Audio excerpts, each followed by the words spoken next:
আপনারা কেটা করেন আছেন বল? আলহামদুলিল্লাহ আমি ভালো আছি। তো গেছিলাম আজকে বাইনা সং তুই দেখতে পারাম পয়লা বৈশাখে ধান কাটাওর মো কাটাওর। তো আসলাম আমার ভাই তারা লোকে কিছু জিনিস মা দিলাই ভাই, এই যে আপনারা এই রোদের ভিতরে এত পরিশ্রম করা বৈশাখ মাসে এই যে সোনার ফসলের লাগি যে কষ্টগুলো করা, আপনার অনুভূতিটা প্রকাশ করতা। আলহামদুলিল্লাহ এবার ভালো ফসল হয়েছে ভাই, এবার ভালো ফসল হয়েছে আলহামদুলিল্লাহ, আল্লাহর কাছে শুকরিয়া দেয়।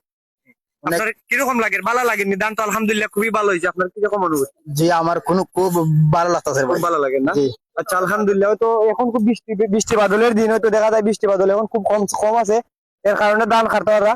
বাগানের দিকে একটু দেখাও, আসলে খুব সুন্দরই লাগে, খুব একটা প্রাকৃতিক সৌন্দর্য। এবং এই সোনার ফসলের জন্য আমরা কতই না কষ্ট করি, আর এই কষ্ট করার পরে আমরা তো এই সোনার ফসলের লাগে আমরা কতই না কষ্ট করি দুমুঠো ভাতের জন্য। তো এই দেখতে পারা আমার বড় ভাই তারা খুব পরিশ্রম করা, আসলে তারা পরিশ্রমের মাধ্যমে আমরা এই খাবার গুলা গ্রহণ করি।